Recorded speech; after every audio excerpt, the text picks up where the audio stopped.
What's up, everybody? Welcome back to your favorite wrestling podcast. It is the Monday Night Wave, baby. Finally, the pod has come back. We're here. I wish I had more for that. I don't. I have nothing. It just came to me in that moment. So, yeah, we have a lot to talk about. We have part of SummerSlam because we didn't talk about that. We have Dynamite. We have SmackDown. We have Raw. All in predictions. There is a lot of wrestling that we are about to divulge in here. But before we get into that, I'll go by Jay, aka the Lonely One, aka Pod Reed, Pod Breaker, Pablo, Jacob Freeman, because I pod better than you know it. Mr. Respected Jumper is in the building. But you know what time it is. The man with no other, the man with no twin out there, the one, the only, the Quattro, the four. Go ahead. Take it away from here. He is a wild card. He is the king of gorgeous. He is Mr. Sexy Ass Lottery. And that's not just me saying it, folks. Everybody's saying it. His name is 4 letters, one word. I'm not another nympho, baby. Hero. And I am he, and I am glad to be back with my friends. When he said that was on the list. No, that was on the list. We're going to talk about that. Man, when he said that, I was like, did he say that? So confidently. I've never seen a nigga so confident in the wrong word. Hey, that's all right. He gonna make up for that. Watch. I forgot my damn intro. It's your boy DT. I can no longer say the third mic until the new day or the brand new day or a new morning arrives at whatever promotion that they arrive. No, we're not doing that. I don't know why y'all keep trying to push that narrative. Stop pushing that shit. Let that shit go. Stop that. That shit is done so. Sasha, come home. It's your boy DT.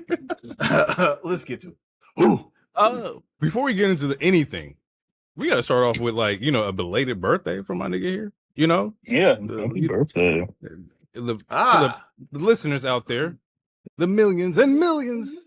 Mr. DT had a birthday, and I texted him. He didn't get back to me. That's a lie. It was kind of crazy.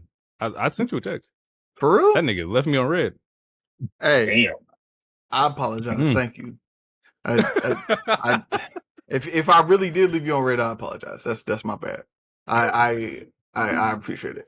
I appreciate all the happy birthday wishes I get, because as you get older, I'm not gonna get on no philosophical shit, but as you get older, you just your friends change. You know what I'm saying? Like your circle get tighter, get smaller. Everybody ain't really your partners. You know what I'm saying? So, if you are someone out there who still has friends from a long time ago in your life, consider yourself blessed. Consider yourself to be honored. Consider yourself to be a special human and individual, because the more things change, the more things stay the same.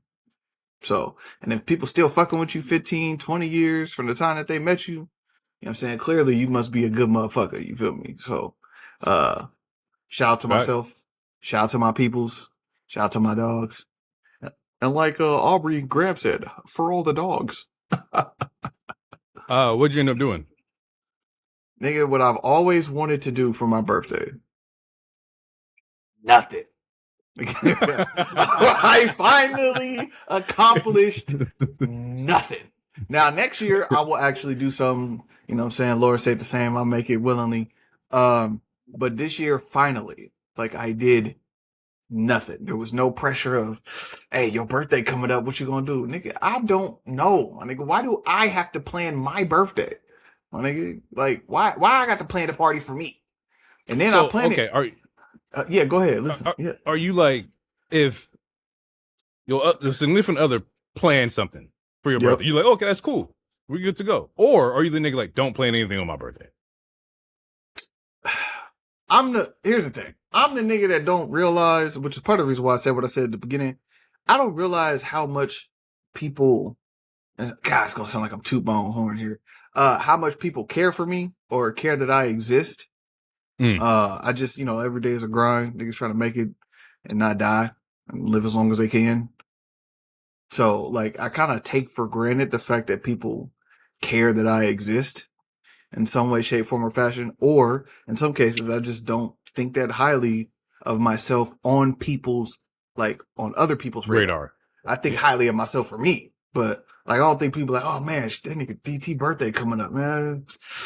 I gotta see my dog. Like, that's not like a thing. So when people be like, yeah, your birthday coming up, what's happening? I'm like, fuck, bruh. Shit, I ain't think about it. I really didn't. Like, I really didn't. So, I'm happy that people care enough about me to reach out and say happy birthday, especially those who actually say it on the day. Like, that's what's up. I still accept them all the same. Belated, early, hella late. I still accept it because it's well wishes and we need that. That's but true. That's true. The people that really be like, yo, dog, it's your birthday, happy birthday. Like, that's what's up.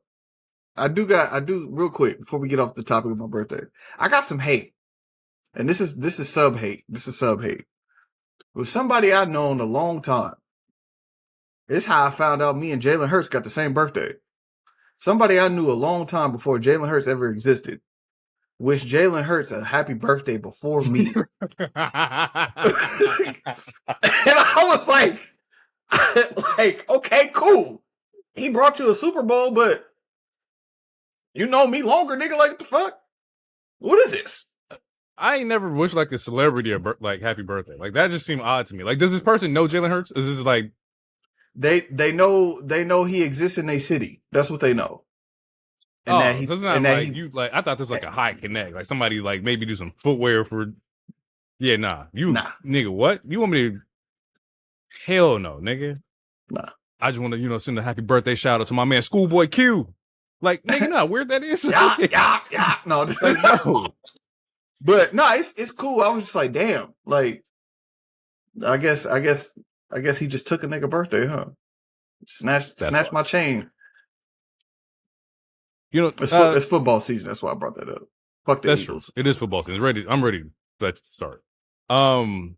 Speaking of starts, as Mr. H alluded to earlier, Mr. Nympho baby, Zilla Fatu. The main one. Hello. I ain't gonna lie to you. I respect the fact that he's here. It's been rumored for so long now. Cool. He's here. He's in NXT. Great. That boy gonna need some work. Yeah. And NXT is the place where, like, go ahead, take your time. Like, get polished, because that boy gonna need some work. Mm-hmm. I don't think he was, even like the match before he came to WWE wasn't like the greatest, at least from like the clips that I've seen. But yeah, he's gonna need some work. A lot of work. Anything? No. I mean, no, I agree. I mean, I haven't really seen. I see the TikTok edits and whatnot, and the highlights that people put on Twitter, but I've never seen like a full match. But I find this good. The fact that they put him on TV, they obviously are using his star power because we've seen them sign other family members that never even made it up to PC a little bit. So yeah, and he got to keep his name, so that's cool. Obviously he's worked with Booker T, and Booker T works at NXT. So yeah, it's all a good look, but I agree he'll need some work because other than him like doing his own version of the Superman punch and his own version of the spike, I haven't really seen anything I would say that's impressive for main roster taking up someone else's TV time type of work. So do you think he makes it to the main roster before this iteration of Bloodline dissolves? I think so, but I hope not. I think so, but I hope not. And this don't got nothing to do with like him per se. Don't bring him up if there's not going to be a credible story, a drastic change for the people involved. Like, cool, check. Like, it's getting to the point where, and I've been waiting for him to get to WWE, but now it's getting to the point where it's a lot of y'all. And they're like, yeah, it's still a couple more. No more couple more. No more couple more. Right now. Y'all need to take a break. Everybody can't be in the family business. Didn't nobody want to be an artist. Nobody wanted to, You know what I'm saying? Run a business, have a LLC. Everybody wanted to just grab some raps. You know what I'm saying? But Yeah. yes, he's gonna need some work. I've seen him wrestle for Fourth Rope a few times. He was actually pretty good. He's got to get the WWE style of work. That's literally, and like delivering a promo confidently. I think like he's confident in himself, but when I've seen him like talk, there's been times I'm like, yeah, it's in there. And I think this is a case of like, at some point we got to pull the trigger, and we can't keep having him float out there. So he might as well come up now. Quick thoughts on when you heard Nympho Baby. I shit you not, my eyebrows raised. I said, what? I didn't hear that. He didn't say that, right? He didn't say that. Yeah, no, I thought it was absolutely hilarious. It's like it's one of the most like easy or like it's just a hilarious mistake. That is you can't get it better than that. I don't think like that is absolutely hilarious. And you know it didn't break him, so I'll give him points for that. That's true. Because I would have definitely said, "Oh shit, my bad," and corrected myself. So yeah, but I thought it was absolutely hilarious. And what a first impression! It's very Tonga Loa-esque. Yes, absolutely. That's hilarious. Tongaloa he got a rap sheet for sure. Speaking of first impressions, this is kind of wrestling tangent here. Batista gets casted as Kratos. We all gamers here. We all fans of the God of War series here. I, for one, am excited. I think Batista's a great actor. I think arguably he might be the best wrestler actor, in my personal opinion. Yeah, I can see it. Mm-hmm. As far as range goes and whatnot, yeah. So I'm excited to see Batista. John Cena is definitely second. John Cena is second. You know I want to say Rock, but I'm trying to think like has there ever been a Rock movie that I'm like, yeah, I'll go back and rewatch that. That's not The Rundown?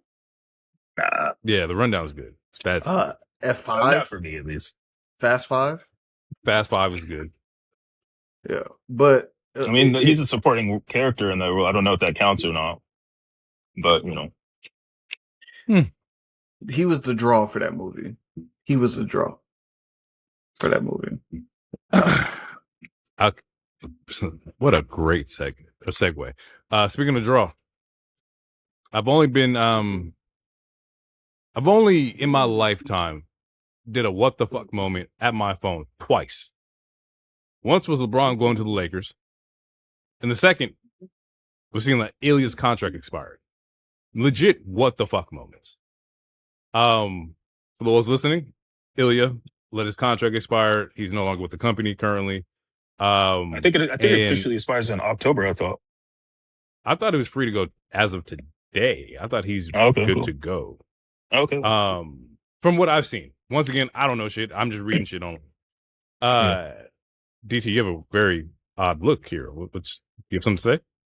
Yeah, because you definitely said what the fuck when Luka got traded to the Lakers. No, you said what the fuck when Luka got traded. But when you confirmed that it was real life, I know you said what the fuck. I know you did. It was. See, that's all documented. So that didn't happen until after we got off the pod. But yes, there was a what the fuck moment for Luka. But initial reaction, I was like, it's fake. Yeah. Insert clip. Like, that's not real. That's not real. But anywho, Ilya is let go here, or not let go, but his contract expired. He's free to, from what I've read, he's free to go wrestle anywhere. The reports and rumors are coming out that he had contract talks in April, and they kind of fell apart in June. People are saying like they didn't see him as a top tier main event guy. He's gonna be like a mid level guy. First thing I would say is that it sucks that we didn't get the Gunther match. Right, I think that like everybody was looking forward to the Gunther Ilya match happen on the main roster. I I don't know, man. It sucks because I feel like he's a really good fucking wrestler. Everybody here agrees that he's a really good fucking wrestler, and it's like, how do you not have a place for him? Like, the boy has no flaws as far as what I've seen in the in ring. So He's good on the in ring and then like well, yeah, like you said, they try to. What it seems like is that they wanted to resign him, and a deal they couldn't work out a deal. So I don't think it's like they didn't want him, and I don't know if they were trying to shortchange him or anything like that. But it just seems like a deal didn't work out, and he's going to go somewhere else. As an Ilya fan, I am bummed, but also as an Ilya fan, I'm going to go where he goes. And these things happen for every company multiple times a year. So it's like I'm not trying to spin no narratives and have a bunch of sob stories. He's gonna have a job in like 30 days. The real question is where, and where do you think the best fit would be personally? But no, I am bummed, but I'm gonna follow him. So yeah, I think that let me clear something up because they did say in those reports that WWE did want to keep him. They did want him to stay.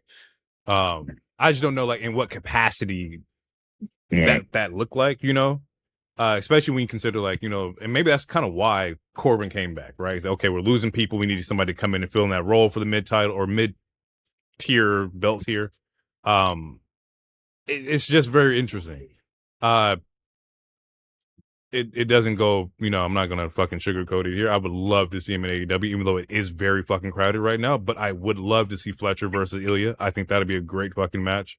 I think there's a lot of matchups that I truly care about and want to see as far as like dream scenarios and whatnot. But the thing with AEW is that it is incredibly bloated. Like there is so many fucking people on AEW. And to the point that I think that even the reports are saying like there's some people who are still just sitting and they're getting paid, and he's going to let their contract expire, and they're going to go out in the next 8 months. They said that it's going to be a huge like wave of people leaving AEW and whatnot.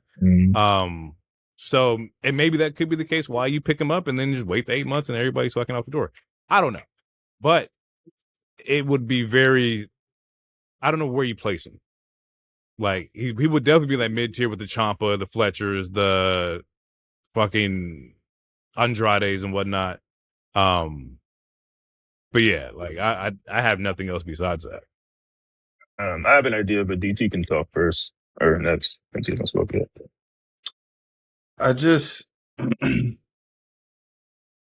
I've been talking about this on this pod forever. Everybody can't go to every company.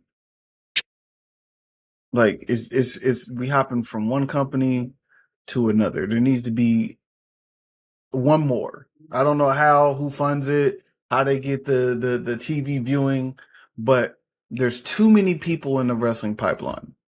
That's why Evolve exists. Or Evolve. I said Involve, whatever the fuck. Evolve exists. Whatever it's called exists. Like it's just too many wrestlers in the pipeline. Evolve was more like those are the people that recruits under like NXT. Those are the NIL talents.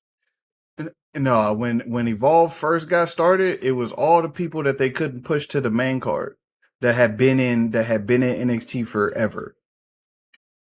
And they have they put them on Tubi, so you're still gonna be on TV, you're still gonna wrestle. Here's a belt. You still have something to compete for. Then it became a prove it ground for the prove it ground to get to the ground where you should be proving it at.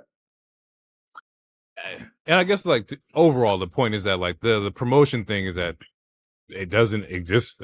Like you have AEW, TNA, WWE, you have NXT, which is still subdivision of WWE, of course. Yep. But like indies have been shutting down. I think like 3 of them shut down the last year. So it's not like that's an option.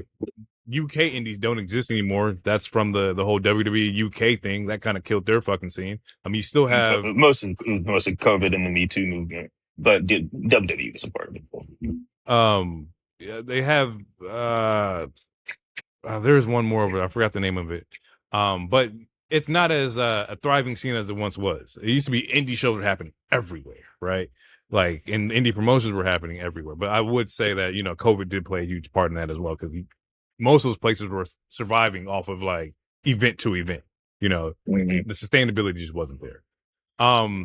But yeah, you are right. It's too many people, and a lot of people do choose to go to AEW because you do get paid more, from what I've seen, what I've heard. I haven't seen the stack or pay stub, but from what I've heard, that it has been a little bit difficult for them to choose anywhere else. Like, if somebody's going to pay you 150 to just sit, you're going to take the 150. Like, it's fucked up, but it's true. Okay, let's check that box. Let's say that we make that choice, but then, like, because it's gonna sound like I'm shitting on the company, and that's not what I want. You just got on here not even 5 minutes ago and talked about the dream matches you want. You get signed, we'll put you in 5 of the dream matches, and then we don't see you anymore on TV, and then you're getting paid at home. And then you're tweeting about how nothing is wrong with you. I'm fine. I'm ready to go whenever. I'm just waiting to go. Like, I don't like that. I don't like that, because then why am I wasting my years and my talent? Yes, I'm getting a check. Cool, sure. Check.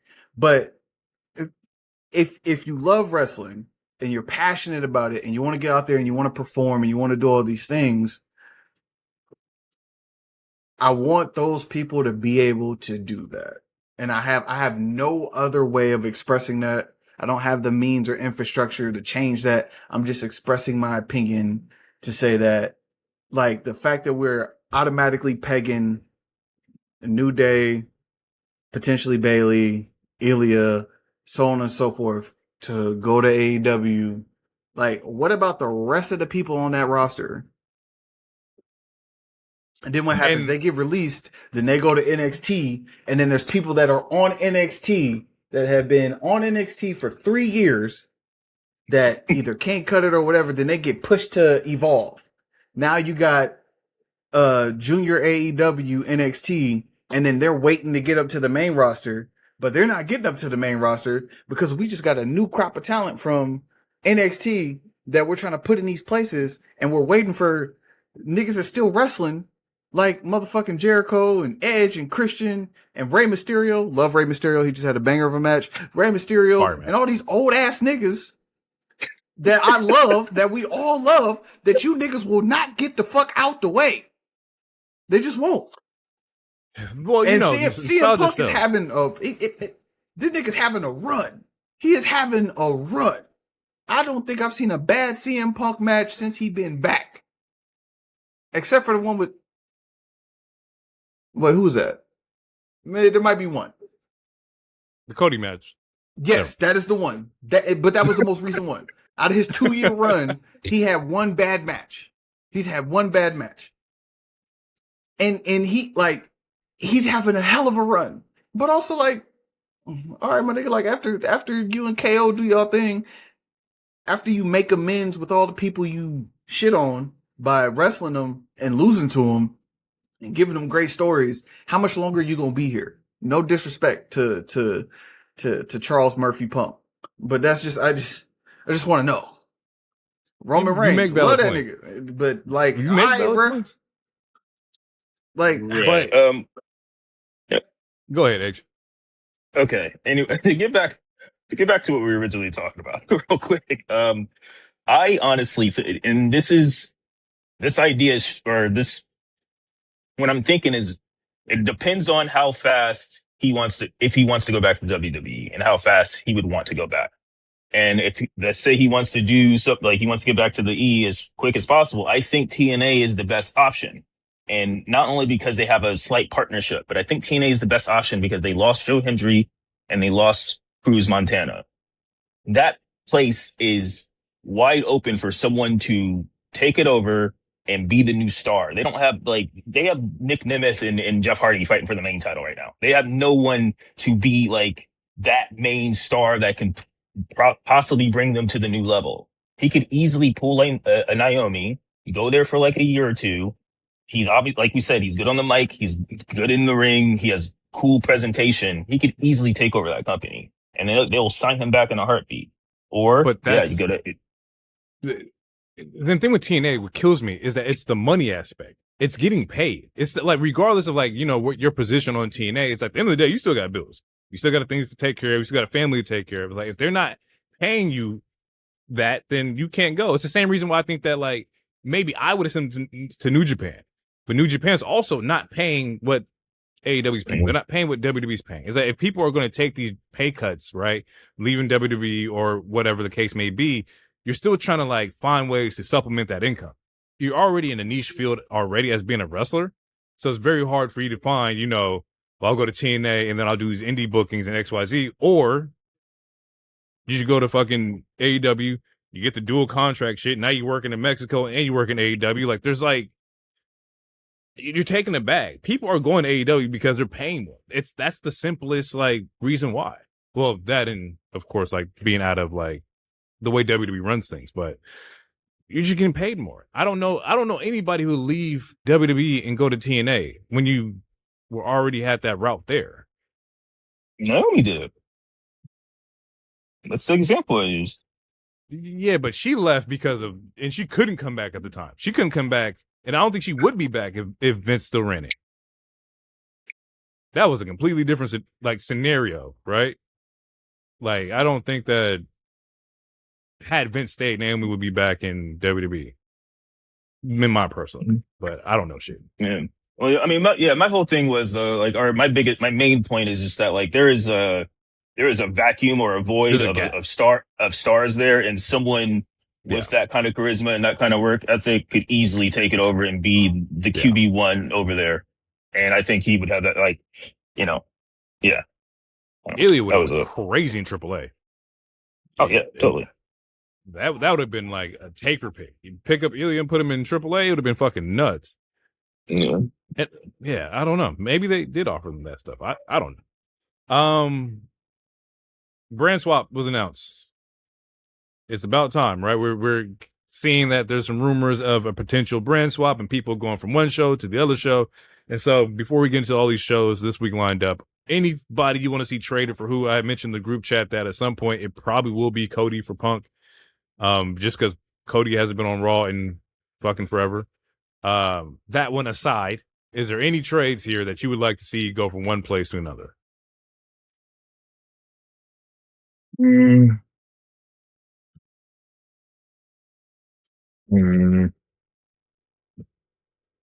really depends on how long Roman's champion. So I would like to see him mixed up with people like a Gunther, like Damian Priest, like other heavyweight people that he hasn't tangled with. Seeing Fraxium on Raw would be cool. But yeah, other than that, nothing really, like, because they've already been doing it. Like, Solo's essentially a Raw star now, so like they already been doing these things. Maybe Drew comes back to Raw. I don't know. But yeah, those are my first picks. You trade Trick for Dom? Nope. No, because you don't want him and Finn on the same show. That's why Finn left. You trade Trick for Bron. Yeah, I like that. Oof. That was Oba untouchable. What do you mean? Like, is there any way that Oba gets traded to SmackDown? No, because he's gonna face Roman. That's gonna happen. I'm just throwing stuff out there. Anything can happen. Luka got traded. Yeah, you're right. But I think them hearing that reaction afterwards, like they're gonna make that happen. Whether Roman has the belt or not, because honestly, you can't do all this shit with LA Knight again and then not get this nigga the belt. But hey, that's another conversation. When's the last time Seth was on SmackDown? When they were setting up for him and CM Punk and Roman in the 3-way 2 years ago. No, but I think he meant like a mainstay on the show. And I think that might have been when he was beefing with Edge. So like maybe 2022. Damn. Because Becky showed up and that's how she took Bianca. Yeah, so yeah, it was around 2022 or so was when he was last like a SmackDown superstar. Okay. Yeah, it's also kind of hard to do a shakeup when the roster is already like Hero said, mixed in with everybody else. I was going through names, but like people have already been on Raw and SmackDown. Yeah. And then you got to move couples. So if you move in Trick, that means Lash is going. Which I mean, Lash on Raw would be fine with me, but you know, you gotta move. The couples got to go. So Yeah, and that's why Seth ain't going nowhere right now because Becky is tangling with Stephanie. So Becky could be on SmackDown. It could still work. I've watched SmackDown this week, and there is a presence that's missing, like a secondary like focal point that's missing. It kicks off, of course, like like Randy and Cody and their fucking beef and whatnot, and then ends with Punk and like KO. But like, there's still something that's like missing from that show that would like just lock you in. And I don't know. But part of that was Rhea, and she's gone. And, yeah, that could be it. But yeah, they had Fatu and they had Solo, but they just got taken. That's true.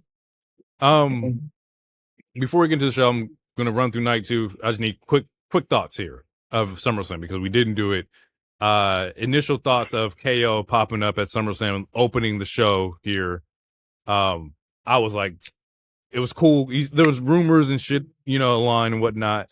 But it was definitely cool to see how that fatal 4-way, presented itself, right? Because it was just the Finn versus Sammy, and then they introduced Gunther as like the third, and then Aldis says, "Oh, there's one more," and then we get the KO pop, and just a wave of emotions for KO. You can see like everything was just like hitting him for the first time again. It was really dope to see KO, and the match wasn't long or nothing like that. It didn't overstay its welcome by any means, but it was cool to see KO come back in that fashion. Yeah, I enjoyed the match. I loved it. And right person. Also shout out to what DT said, and also shout out to Gunther because he did double duty. Yeah. Yep. He did.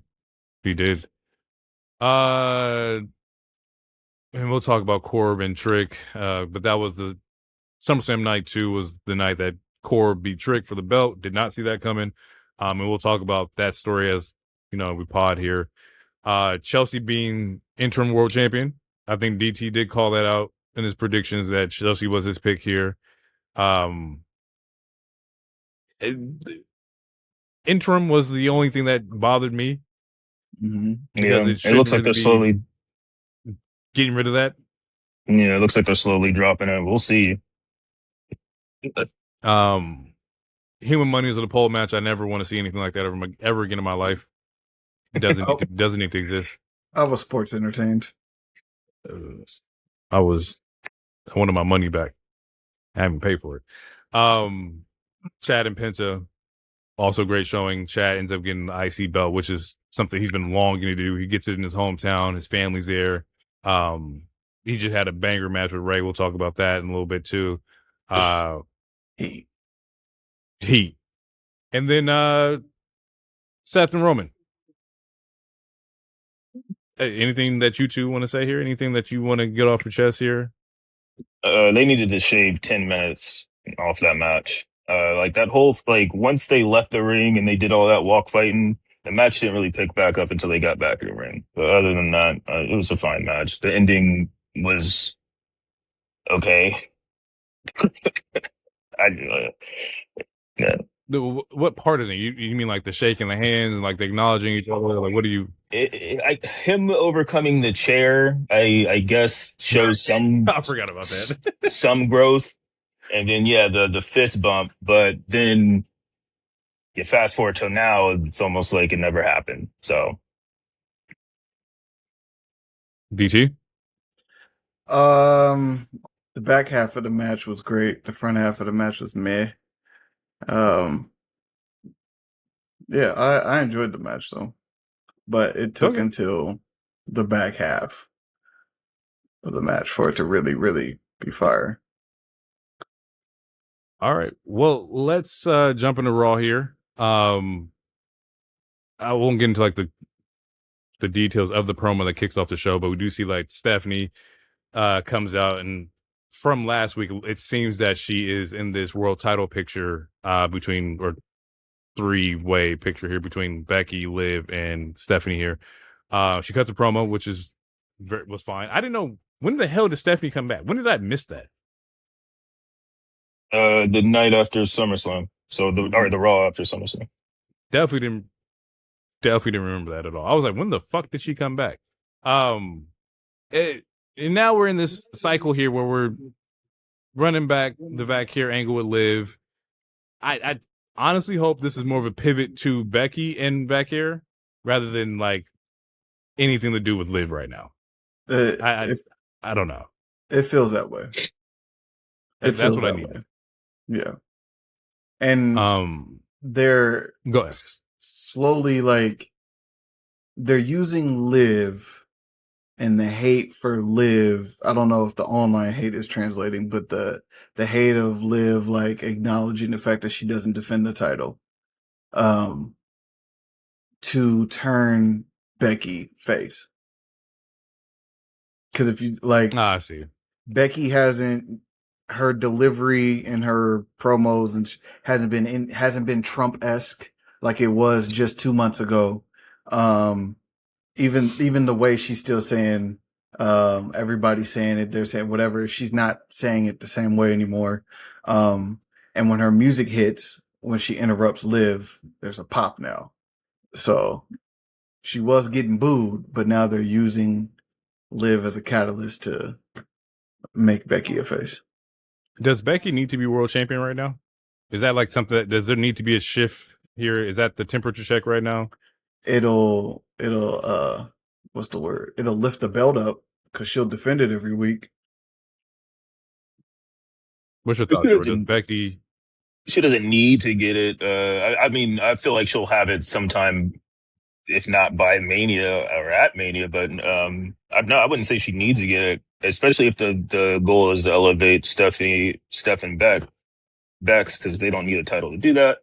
But I wouldn't be mad at it either, based off of this Liv run. I wouldn't be upset with it. So, but no, I wouldn't say she needs it. I would say then you're kind of putting her in that old school Charlotte territory or something.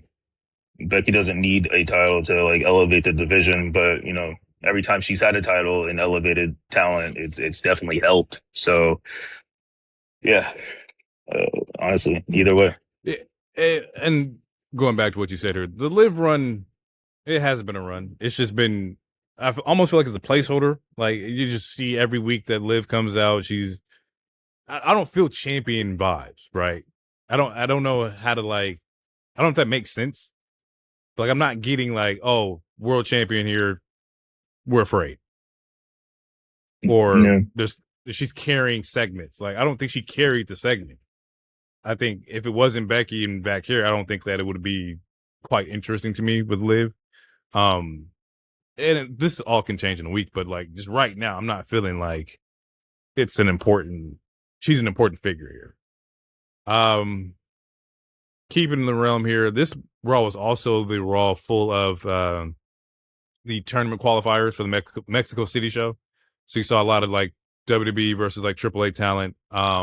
Actually, shit, even Ray had a match. It was a lot of lucha. Mm-hmm. A lot of lucha this episode. Before I jump into that, do you want to get anything off with Javon Evans and this Big Bill feud? I think people are overreacting. Although I will say this about Big Cass / Big Bill. It's similar to what I said about Alistair / Malachi.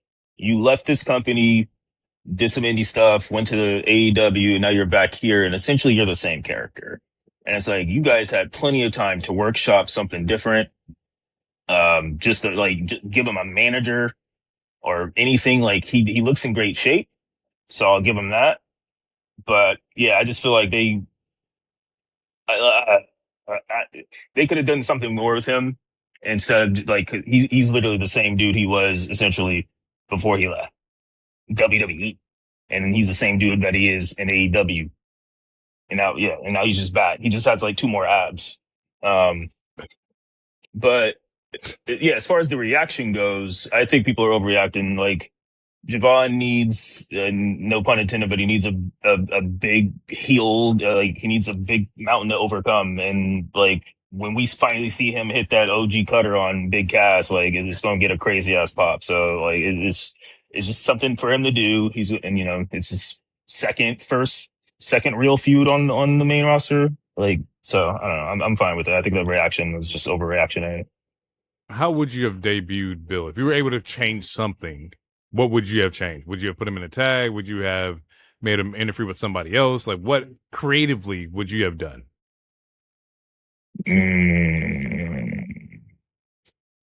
Well, so like, because people thought we were gonna get Enzo and Cass, but obviously Enzo hasn't happened yet. Um, so yeah, I'm putting him with the manager. He can be a heel if you want, but like I don't. He doesn't have that charisma for me. So yeah, I would put it with a manager, but so then it's like find a manager because the only manager they have is like Heyman. So it's like you would have to find a manager. But I would put him with someone that can talk. Logan? Look, I mean, if you want, Paul? if they want it, Hey, man, just throwing shit out there. I wouldn't be mad at it. Honestly, it'd be an upgrade from Enzo. Yeah. Yeah. Logan Paul and Big Cass would be. You'd be sports entertained. I'll give you that. Mm. GT, you have any better ideas? Anything you would have changed? Better idea? Nah, I don't have no ideas for Big Bill Cass. Congrats. I didn't watch him when he was with Enzo. I know their shit because it was popular. So I'm sure when Enzo gets back, that's going to be the first thing they do. Bill's going to have a mic in his hand. He's going to get ready to speak, and we'll hear Enzo from the back with no music, just from Gorilla on the mic. He's going to walk out and on the, on the entrance, and they'll do their shtick. I would have, if it's not Logan Paul, I would have put him with some other like heel. Maybe like, I don't know, maybe as a body for like Oba. I don't know, something. Huh? Like as a body, like we toss Big Bill out. I don't know, something just as a body. I don't need him in this particular angle. Wait, you want him to be with Oba Femi? No. Like as a body that Oba could eat. Pause. Yeah, I'm sure it'll happen at some point. Yeah, but then it probably will. But like, then why would we do all the hubbub about the 8-3 and the like his return just for him to get his ass beat by Oba Femi? I mean, it's inevitable. It's going to happen at some point. Might as well get over it now. That's funny. Speaking about Oba, the future here, or the not future, but the promo about who's going to be the future. Fantastic. Yeah, because this is the feud that I want to see how they're going to play it out. Coming off of like the Brock win, like it's Bron, like both have to be protected in a sense. So I'm very curious on how and what they choose to do here. The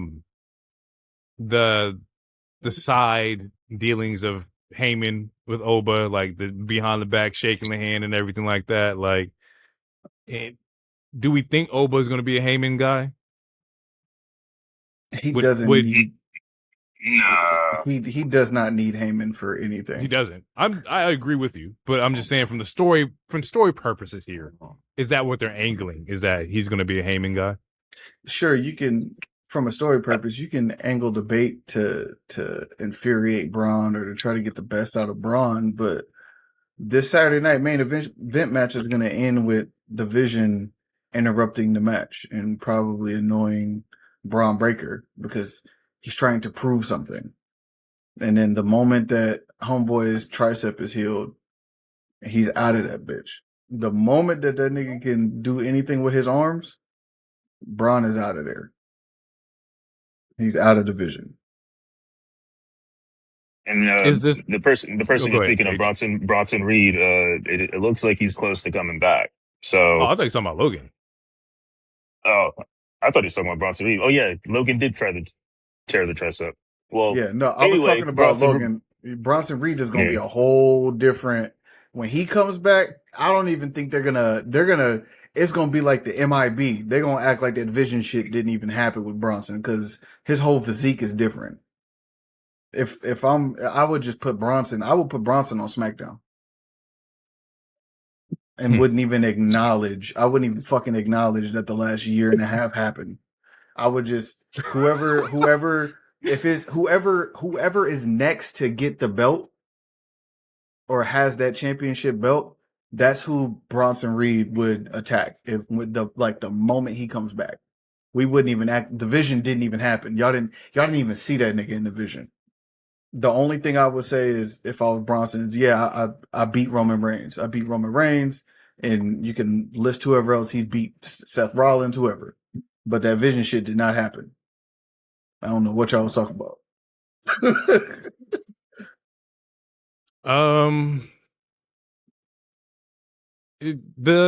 And maybe we talked about it, maybe we haven't, but the title match that Oba is supposed to have are we waiting for Roman to get done with the Mexico City and then we're going to shoot Oba to Roman?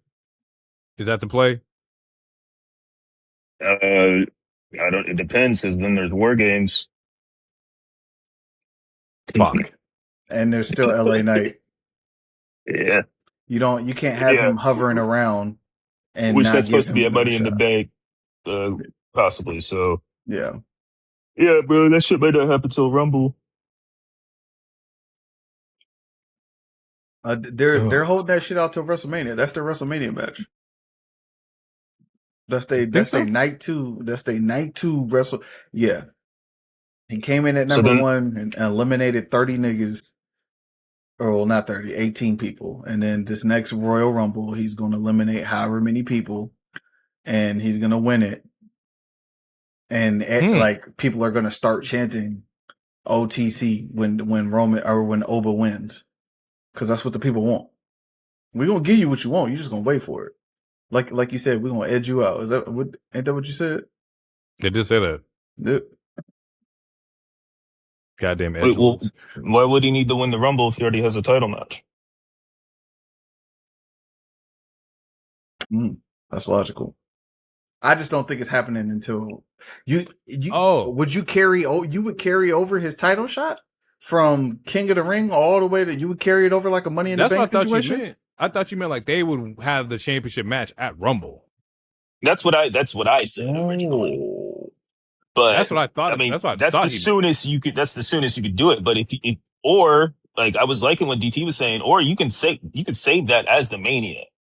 The other person who wins the Rumble, they go for the other title, and then this year the Elimination Chamber would be for the mid card, which they've done before. They've had the Elimination Chamber be for like the US title or something. You can use that for a mid card. You don't have to use it for the main title. So they could do that. They are still whenever he comes out, it does still say King of the Ring. So you can hold on to that shit as long as you want to. Yeah, but the thing, it gets convoluted because then you have to burn like Money in the Bank. Like whoever gets the Money in the Bank contract, you have to burn it. Like, no, don't they have a whole year? They have a whole year, but they usually in Triple H era, they usually burn it relatively quick. The men do at least. I just think it's hard to plan and hard to plan creatively for like the Money in the Bank winner, the winner of the Royal Rumble, and the winner of like the Elimination Chamber, plus Oba having this title like shot. Like that's a lot of people who are guaranteed title matches at some point in time. So the one that you can burn is the Money in the Bank. You can get that shit out the way like quick. Could he win the Money in the Bank too? That's a hell of a year, a hell of a rookie year. You eliminate 18, 20 people from the Royal Rumble. You have what was initially the first Brock retirement match. You actually retire Brock Lesnar. You win King of the Ring. And you win Money in the Bank. Yeah. But then you run into the same problem because he already has a title match. So he doesn't need Money in the Bank. Right, but that's my point. That's what I'm saying. Oh, you use it to cancel it out so that we don't have to worry about Money in the Bank anymore? Or you use it to cancel out the King of the Ring. Either one. You could use the other to cancel out the other and just be like, he had the greatest rookie year of any wrestler in the history of wrestling. And now to be them solidifying him as the future. And the only way that I can see that working, right, is that if our booking is, you know, he goes to Mania and it's him versus Roman at Mania, or however you want to do it, we still haven't figured out a weakness for Oba. Like, character-wise, there has to be something. Like, there has to be something that makes it look, oh, he has a weakness. Because if not, you're going to run into the same issue we have with the spooky niggas. Is that, like, it's just like you're too supernatural. Like it's hard to connect with. And not saying that Oba is hard to connect with because people love fucking Oba, but eventually it's like we have to build something bigger than him just like killing everybody. Okay, let's play on that if really quick. Let's say he does win Money in the Bank. He's still King of the Ring. He wins Money in the Bank. It gets all the way to Mania. Could this be the first match where Roman starts cheating again with family? Because it'd be a whole year. It would be a whole year. So this is how you get Oba's loss. It'd be a whole year where Roman didn't have any interference or 2 years, any interference from any of his family members and didn't cheat. We already see that he's a heel or whatever, but people still gonna cheer him. So could this be the first time in 2 years where Roman cheats to win? To keep his title, and it burns whatever opportunity that is. That makes the most sense to give Oba his second loss if he doesn't take a loss until then. That makes most, because you know you still have fought. Yeah, I mean, assuming they still have Fatu and both. Yeah, that makes Jacob sense. looked like he about to chuck the deuce. You want to talk about it? We can talk about it. We can talk about it. Shout out to Rey Mysterio in chat. Tore the goddamn roof off the building. They fucking balled. Fucking crowd was not into a lot of that AAA stuff. I'm going to bet that's because of familiarity. But them two picked the crowd right back up. It was booming in that joint. And I almost thought Rey was going to win. Like, that's how good that fucking match was. But Chat ends up pulling the victory out. They fucking had a smoker. Like, that's neither here nor there. Main event was actually this promo here of Solo being re-added back to the bloodline. The whole show is Jimmy and Jey kind of like antagonizing Solo and, oh, we're going to deliver you to the tribal chief, XYZ. And so we see them deliver Solo to Roman here, right? And I'm watching this and it's not holding up. It's not holding up to me, right? I don't understand the whole reason of him losing. He has to rejoin for him then to turn and not join at all. If that was the case, he didn't have to lose last week. You could have done the same story had he won last week. Am I fucking tripping? Yes, you are tripping a little bit. How? It's going to be a seed for Jacob eventually. Yep. Because Jacob kept his word, Solo didn't keep his word. It's a through line for that in the future. I believe, at least that's how I interpret it. I would also add to that. It's also the same idea as a seed for Jacob because, Jey, you might have brought him here. You might have brought him to the bloodline, to the tribal chief, but he didn't stay.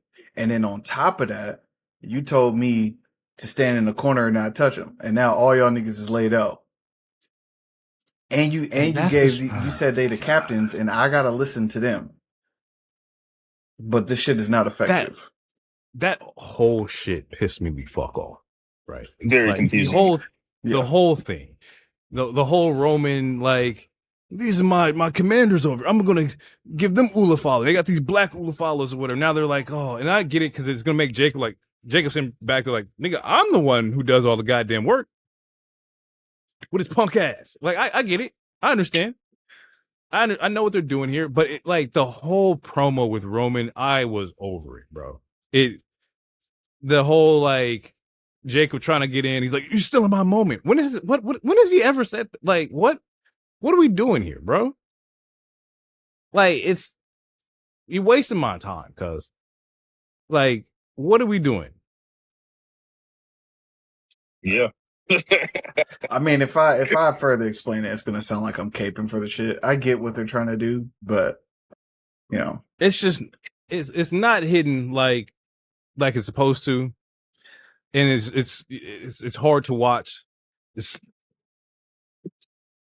I would say that this was one of the better Bloodline segments in the last couple months, simply because Solo didn't join, and that was a good ass pop. But also, though, at the same time, it was the exact same thing that we've already seen. It's the same thing. It's the same thing they did with Sammy, and it's the same thing they did with Jey. So the same setup. so it's like bro. Roman overcame this chair, but he can't overcome. He finally overcame the chair, but now he has to figure out how to overcome. Stop telling people to attack other people and then walk in front of them. We've seen it done better. It's third. Yeah. It's not like, bro. It's not hitting the same. It's like it's like Rush Hour 3. It's like Shazam, Thor: Love and Thunder, right? You know, it's like Blade 3, Ant-Man, Thor 2 and 4, The Last Jedi, Toy Story 4, X-Men: The Last Stand, Hangover 2 and 3, Fast and Furious Tokyo Drift, Avengers, or Avatar 1, 2, and 3. I hate Avatar. Thank you for putting that on the list. It's like, you know, Friday the 13th, you know, the one where he fights the bitch with the psychic powers. It's just bad sequels. Bloodline 2026 is not as good as Bloodline in 2022 or 2025, right? It's just a terrible sequel. It's not hitting the same, bro. And I need them to figure this shit the fuck out or cancel it. All right? Figure it out. My biggest thing is, and maybe DT, maybe you see this, because I'm failing to see this right now. Like, what is the overall end game? Because it feels like with the other bloodline, old bloodline, the eventual end game was to get Jey to that superstar level, hopefully Jimmy too, and then even Solo. Like, all of them got raised up a level. In this version, like Fatu and Solo were already getting crazy pops. Like Fatu was already at that level. So, like, what is the point of having him join this just to break out if he was already at that level? Like, he was like he had a Mania match, he had the US title, like the fans were already liking it. So like I'm just trying to figure out, like, do you have an idea of what this end game is? Like, eventually, because eventually this is all gonna go to shit somehow. So I'm like, what am I missing here? Is that a legitimate question? Yeah. I mean, I Yes. know you don't know the exact answer, but I'm like, I don't know. Like, all these people are already over. So it's like, who are you elevating?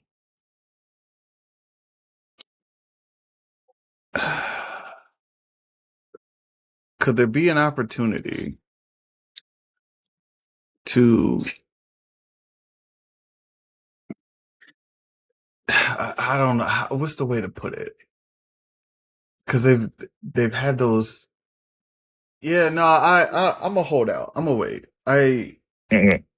Could the family finally be like, we're not doing the tribal chief thing no more themselves? Could it be that? That's the only thing of right now I could think of. Because Do you if think that everyone is saying this all feels the same, is it intentional? Like, that's my thought process now. Is it intentional?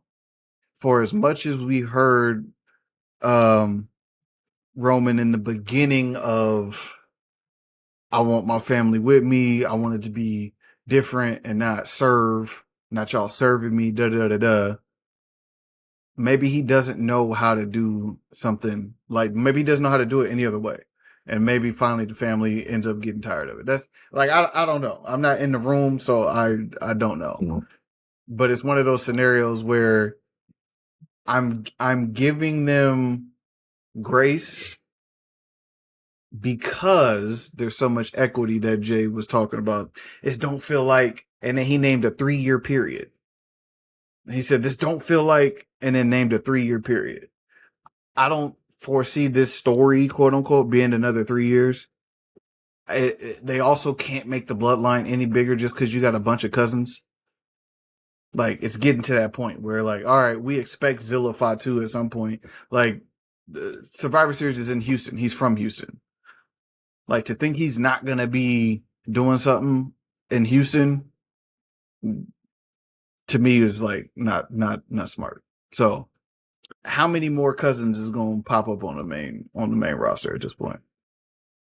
I feel like Roman suffers from the same thing that is funny that H had mentioned with like Cass and Malachi, right? Is that transitioning of a character. Mm-hmm. Not saying you got to completely dissolve Tribal Chief. No, that's not what I'm saying at all. But like, what does Tribal Chief look like in different scenarios?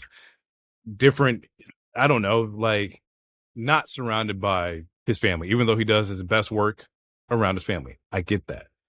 I just don't know, like, we've seen you beef with LA Knight. We've seen you beef with like all these people. Like, it's the same rotating gauntlet of superstars. And that's where my fatigue is happening. Is that like, I need some new faces in here. Right? We've seen him fight Solo. We've seen him fight Jacob. Mm-hmm. He fought Jay twice. Mm-hmm. 3 times. I don't 3 times. I don't know if I've seen him fight Jimmy.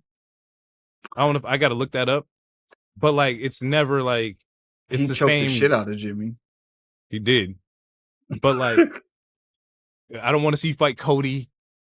I don't want to see like, I don't want to see Punk. I want to see Sammy. Like, it has to be something different.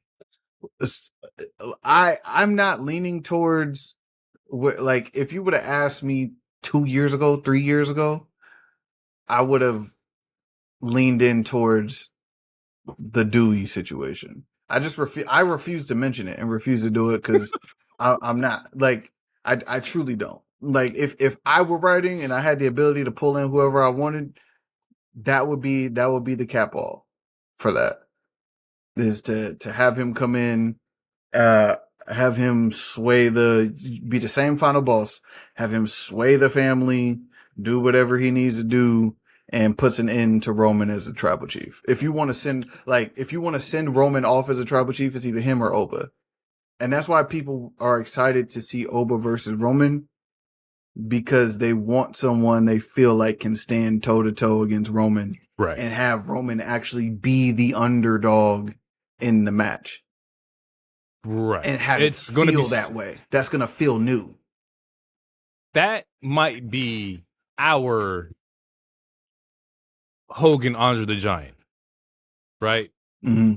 That's what that is going to turn out to be. At least I hope, is that like you have this champion that's been the top against this unmovable like threat here. And how are we gonna develop this? How's this match gonna play out? It has the potential to do a lot. And now that I say that out loud, that definitely has to be the Mania moment. Yeah, and 1,000%. That's why they're holding off for it. The fact that Roman could come out and do his little, the haters is gonna hate, you know what I'm saying, and you gotta stay with it, and people are like, yeah, that's great, but Oba's gonna kill you. They were chanting Oba's gonna kill you when he had the belt before Oba even won King of the Ring. Like, you can't not respond to that. That's definitely the match. So yeah. Yeah, I don't know. It's hard to watch, at least for me. But I'm still here, so fuck it, I guess. Any last thoughts? Anything you want to get off your chest about Raw? Anything?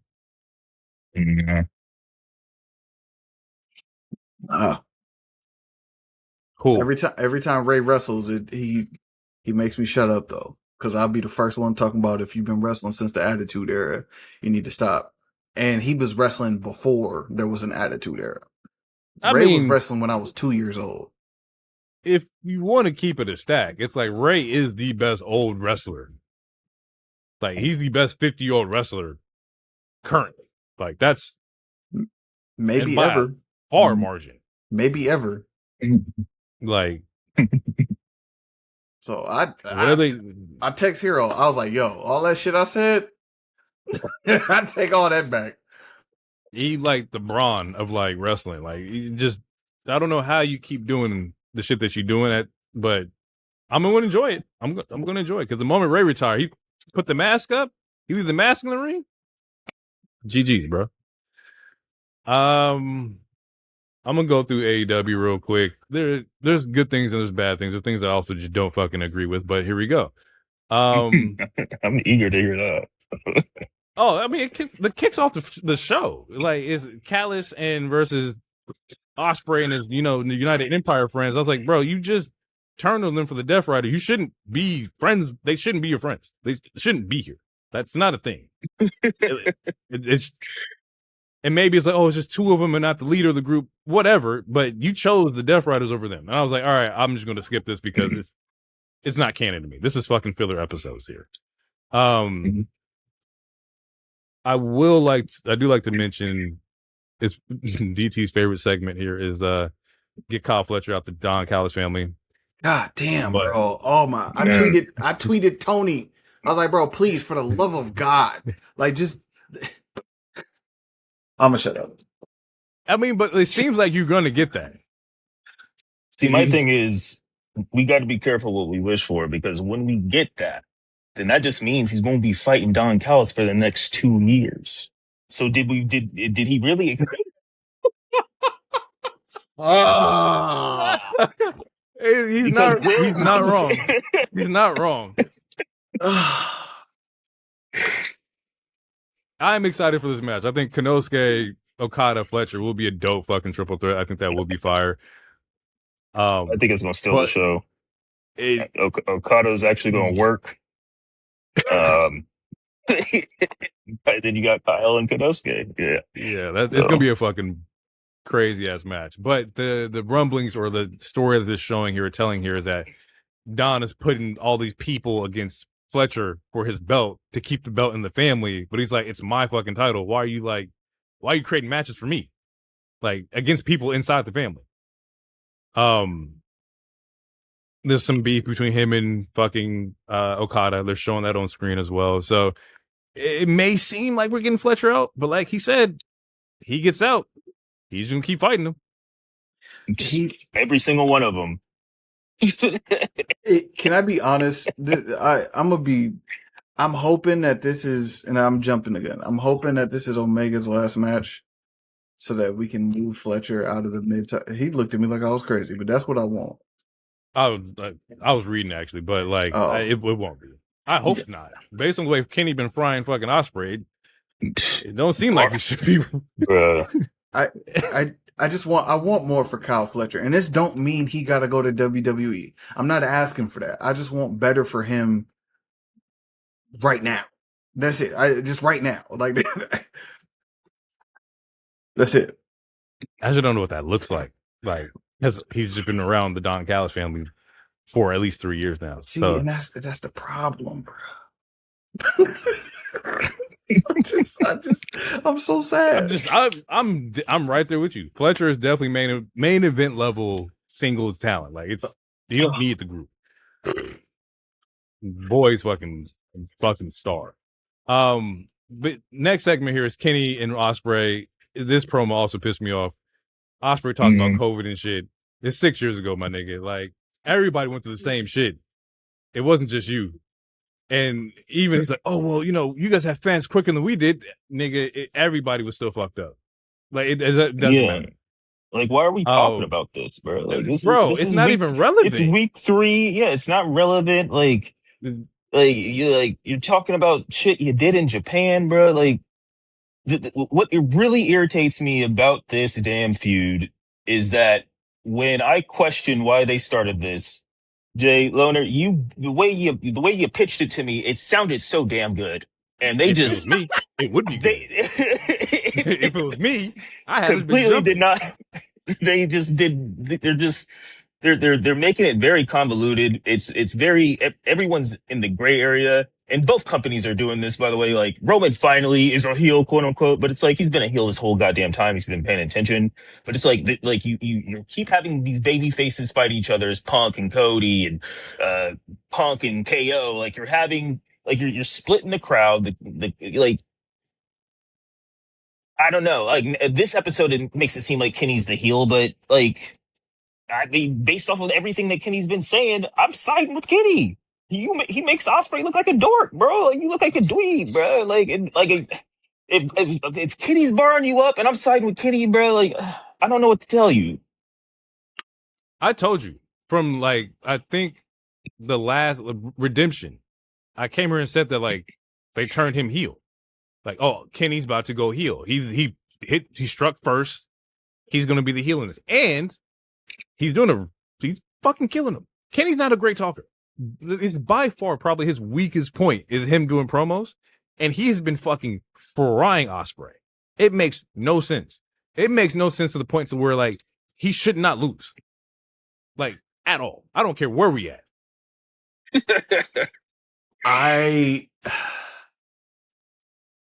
I'm frustrated at the format of the promo. And the reason why is because we all know that the plan and the goal is for Ospreay to win in front of his countrymen. There was like a 45-second portion of this promo where Ospreay was passionate and emboldened with pride. That should have been the end of the segment. And whatever diss and bars that Kenny was giving him about his kid wanting a new hero and other, that should have been before that. That should have been before that. If you want me to believe that Ospreay is supposed to win, the last thing I need to hear is Ospreay saying why he needs to win and who he needs to win for. Not the nigga with the belt saying, yeah, after I beat your ass, your kid gonna be my fan. He might be my kid. I'm gonna be his superhero. Crazy way to end the promo. Right? And then you don't even bucket in it. Like you stand up, but you don't swing. You can't have somebody talk about your family like that. And then like it take two measly security guards to like they didn't even put hands on him. They just put hands around him. They just put hands around him. One nigga had his hand around his waist. The story is it's there. But it's like Hero says, too convoluted. You're throwing parts of New Japan. He's mentioned COVID. It shouldn't really matter here because I went back and watched a lot to like catch up on like, you know, this promo heating up between the two of them. And like, there were segments of, you know, you chose to get trained by them. We were friends, but you chose to go and choose to ride with the Death Riders. And Ospreay still falls into the, oh, it's Mox and he's going to make me a better me kind of thing. And then Kenny's like, yeah, but you had that bag. He's going to kill me. Like, so I gotta take you out. Mm-hmm. All this extra shit is just, it's too much, bro. We don't need it. I'm not saying I hate the promo. I'm just saying that like, yo, we gotta like lock the fuck in. The fucking show's in a week here. Like, and I shouldn't feel like the dude who's the hometown hero should not have a chance of winning. But here we are. Like somebody's holding their like their own in this and the other's not. Like Ospreay you gotta pick the shit up, and maybe that's where we get the fucking in-ring performance because he's gonna ball out there. But as far as build up, Kenny's carrying the shit. Could Tony do the Triple H thing and have him lose at home? Like Triple H does that a lot, and just make Ospreay lose at home. Yes, I think that would push the story further. He shouldn't win it. Man, I you know. I'm still of the even though I don't want him to win it anymore, I still think he should win it. This is we don't know how many Wembleys there's left. Like this was the whole point. Like I don't know, man. This is just like Ospreay comes off so unlikable. Like I don't. Yeah, let's just I don't know. You know what? Look, yeah, match is gonna be fire. It's gonna be a great match. I just don't think that he should win. Yeah. You MJF got a promo on Andrade. He's doing this the one true champion, which has got the internet in a fucking frenzy. I need people to go outside. I knew he was gonna do that shit. Stupid though. Stupid as hell. You got pinned clean as a whistle, bruh. There was no we didn't have to look at the footage. You lost. So what do you mean you the one true champion? Yeah, the Ospreay interference to stop him from using the ring. I see what he's doing here. The story of delusion, like if Ospreay wasn't there, I would still be champion XYZ XYZ, and it's MJF. So I get it. If anybody can pursue this storyline again, it's MJF, right? So I'm They should I'm have just gonna let made it it a play out. three-way, honestly. But It would make I don't think it more I don't think interesting. MJ.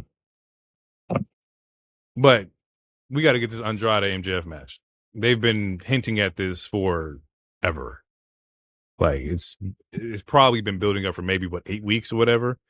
Like when MJF had the whole like team up with the Callis family, they were beefing. Or well, and that's the thing though. Like it's for that match, but this ain't that match. Like they won't be the first two people in this ring, but it's still a gauntlet match. right, Unless like you know. So I mean, I'm you sure do it they'll run all it out or back or something. something. How you Yeah. know? How you know? How you know? I do like that shirt. I need to get one of those. How you know? I think Willow and Mercedes program is great. I think they actually been doing a lot better than the men. They've been fucking Absolutely. carrying their segment. And I think a huge part of it is that there's no shade of gray. Like you have Willow, who's extremely lovable, extremely likable. You have Mercedes, she's kind of like the mean girl, you know, whatever. And like they both, that feels like they both are into their character and they know what their characters are supposed to be doing. And it's been working. And then Will barred her up today too, or on this episode too. It's like, you just mad at me because fans actually me. You know, I'm like, say that shit then. You know what I'm saying? And Willow looks strong, bro. Like she normally it's like, okay, well, I don't know like who's gonna do this, but Willow with the belt, like she looks good, she's promoing good, she's carrying it well, like the confidence in who the champion is, I see that in Willow. It's like, okay, bet. This not gonna be a cakewalk. And it shouldn't be, but like Willow's presenting it as that. So I'm excited for that match. Like they're doing really good. They're carrying their whole shit. Like they haven't had one hiccup. I'm not ready. I'm not ready. I'm not ready for her to lose the belt. She's not gonna lose. Okay. It's not gonna happen. Okay. I don't think Ospreay and Mercedes are losing. I don't know. Okay. But also, I'm not a betting man, so. My philosophy is that the past two All-Ins, there's been title changes. We saw Hangman and then Daniel get it, or Brian get it 2 years before that. We've seen Mariah May get it last year, and then Tony retained last year. But like, I don't think that like they're due for a show where the champions remain the champions. Like, I think that's going to be this All-In. Oh, I can't wait for this. I think we get 4 title changes for sure. Yeah. I think we're getting 4. You said 4? Yeah, I think Darby's winning. I think Mercedes winning. I think Ospreay's winning, and I'm assuming the Bucks are going to win.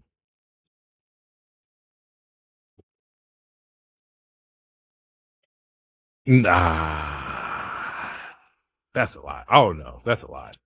And we'll do predictions. We actually can jump into that because I don't think there was anything. Oh shit! Nope, 5. Because I think the trios might change hands too. Ooh. Yeah. Okay.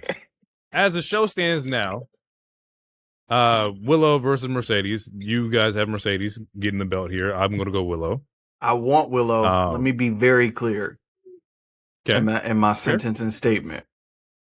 Omega Ospreay. You guys are going Ospreay. Going Kenny. Cope and Cage versus Young Bucks. I'm gonna go Young Bucks on this. Yeah. There's a Casino Gauntlet match, but we don't know who the participants of that will be here. But I would assume Andrade gets it. He's been trying to get that World Championship like shot. It would make sense for Andrade to get it. I'm assuming Will wins. I'm choosing MJF. for the gauntlet. Mm. And the gauntlet's going to be first. So I guess I'll just say I think MJF is going to win. Do you get no? Because Tony said they have to give you 7 days prior to do it. I was like, do you think that MJF just pops in on the main event that day? Maybe. That would have made a triple threat. He could always redact that. He didn't. Y'all say he changed shit all the time. This true. It's probably gonna be Mox and Nigel or something. They already did Kyle, and I don't see Claudio beating Mox, although it could happen. But Nigel's also injured. I don't know what they're doing with the Continental final match, especially with Nigel still being there. So wait, is he really injured or? It's real injured. Oh yeah. So I don't know. That one's TBD right now. Birds versus Dominion. I think they've been promoing Brawling Birds for a while now. They probably win the women's tag belts. That seems logical. Poor Megan Payne. I can see that, and it'd be a good win for Hater. I can see that. I'll go with that. In London, somebody from London is going to have they comeuppance in their hometown. I just think it's going to be them and not Ospreay. Knight versus Darby. Two people from London winning? Husband and wife? That's news to me. Shit, I don't be tapped in like that. Wait, because who's JD? Who's Hater's partner? Windsor. Yeah, so it's husband and wife. Yeah. Oh, yeah. Okay. Yeah. Windsor's with Ospreay. Yeah. Knight versus Darby. I'm gonna go Kevin Knight.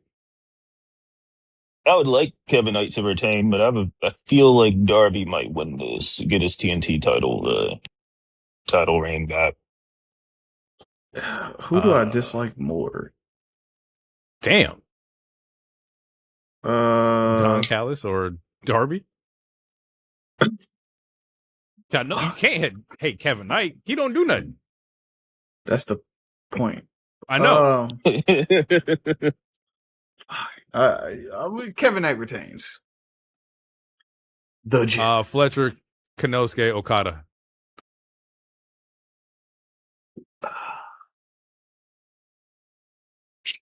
I'm gonna go Kanosuke, so that it can cause more division in the family. I'm gonna go Okada because he's expecting Fletcher to raise his hand at the end of the match. I guess for the sake of potting here, I'll go Fletcher. Okay. And the thing is, they're all equally. Everybody has equal chance to win, and everybody's a great story for them to win. Like Kanosuke gets it back, Okada retains, Fletcher beats both of them, so that he's better. It's a great story, no matter how you fucking pull it. Multi-trios match currently is the good, the bad, the ugly, or the good, the bad, and Bandito, because he said he wasn't ugly. Sorry. Versus TBA at the moment, but it's probably gonna be the Demand. It's probably gonna be it's the Demand, the Dogs, Bang Bang Gang, and Swerve and company. Swerve Day. That's what the rumors are hitting to. We might see Kof and Austin Creed or whatever name he'll go by. Team with Swerve. This would be the blackest Swerve has been since Hit Row. Oh, God. Goodness gracious. Writing was on the wall.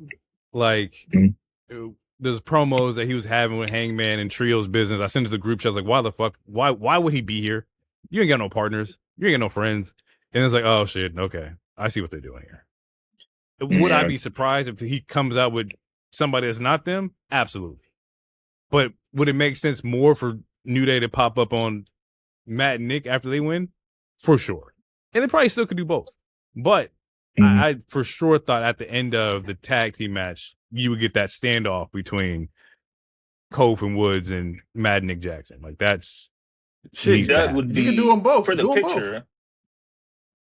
Well, then no, because one will ruin the surprise of the other. How? Okay, because assuming the Edge and Bucks match is first, then New Day come out for the stare down. Then you could kind of tell that it might. I mean, if they came out again, force first people as first teammate, the pop isn't going to be as loud as the original pop because we already saw them earlier in the day. Shit, them niggas still gonna pop.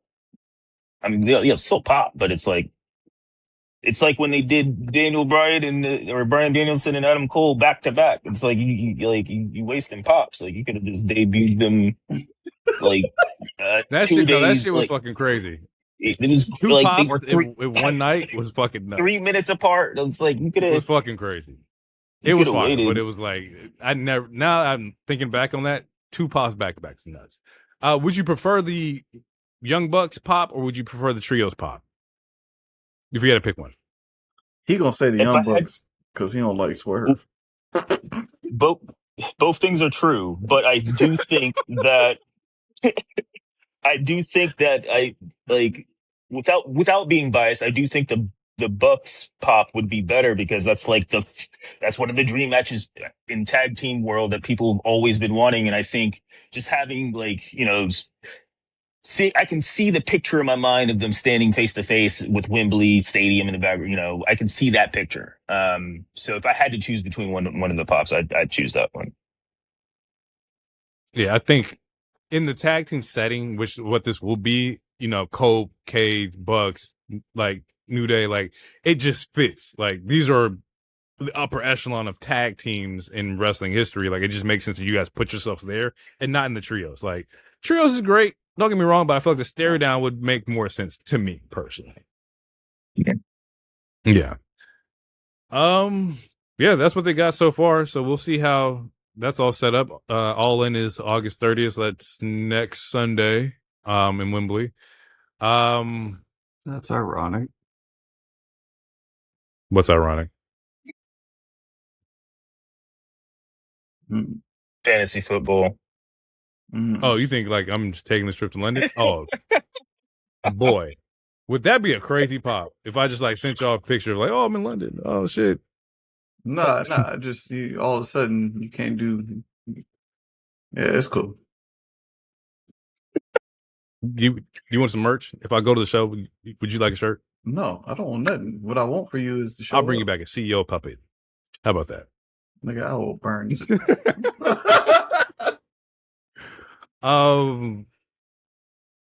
Did y'all want to get anything off of SmackDown? Did y'all see the clips of anything of the KO and Punk match with Sammy interfering? Anything you want to get off your chest here? Amazing 2.9999 kick out, and I'm very compelled by the story.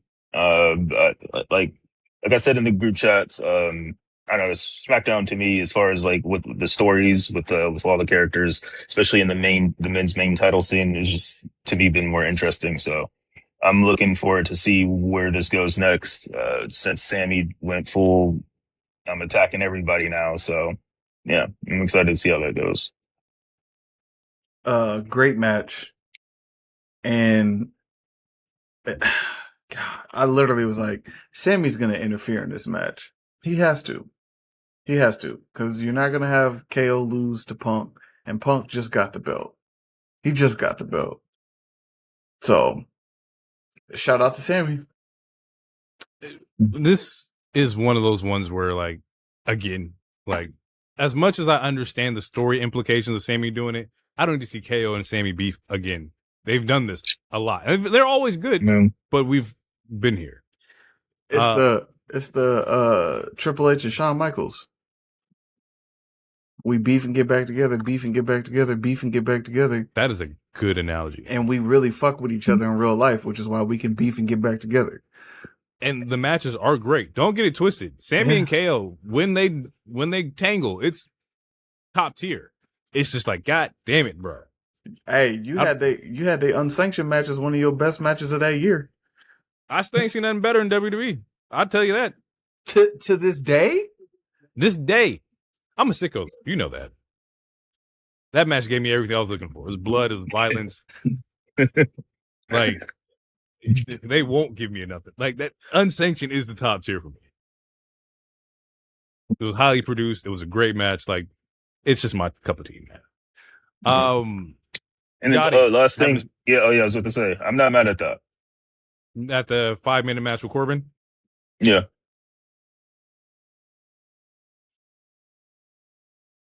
I'll take the match over the concert. Yeah, no, I'll take a match over a concert for sure. 1,000%. Yeah, no, and I'm not mad at it in the sense that like we've seen tell that he's obviously been training, but also he's been committed. Like he's been consistently on these shows pretty much almost every week. Like he even traveled to Saudi. Like so, if we're having the Avery Styles pay your dues conversation, I don't think Yachty needs to set up a ring. You know, I think he deserves that 5 minutes. So my only knock is that the last time the Jelly Roll shit and Pat McAfee thing happened, it was like, oh, we're toning down on the celebrity engagement, celebrity involvement here. Like, while I understand because Yachty has been doing the work,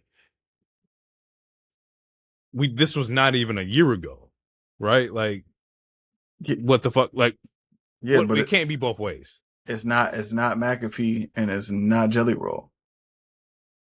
He's still a celebrity. Yeah, but it ain't them. I mean, yeah, but I think he has a contract at this point. Like he's legit Trick's manager. You don't think Pat had a contract? Oh, Pat had a contract, but still. I'm just saying, like, it can't be both ways.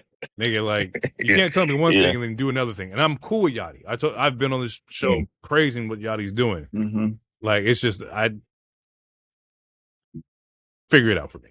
The thing is, I mean, they're going to get their bag because it was a couple of Raws ago. They had Ryan Garcia's ass on Raw. You hit Joe Hendry with it. You know, they still going to pander to that.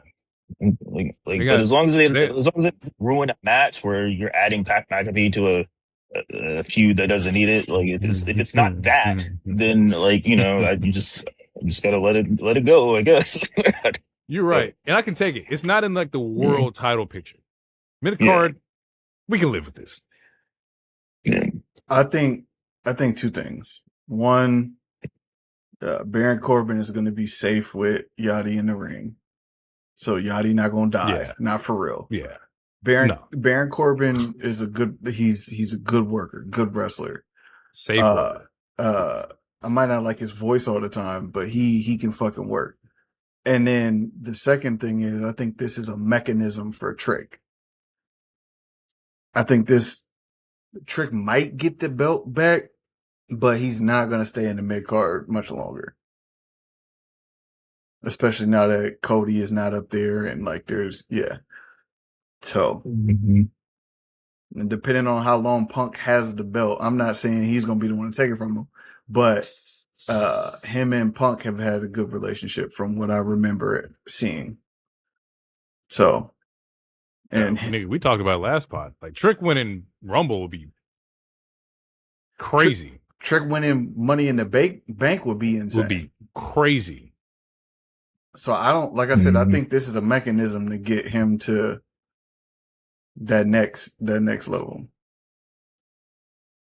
I do want him to keep Yachty though.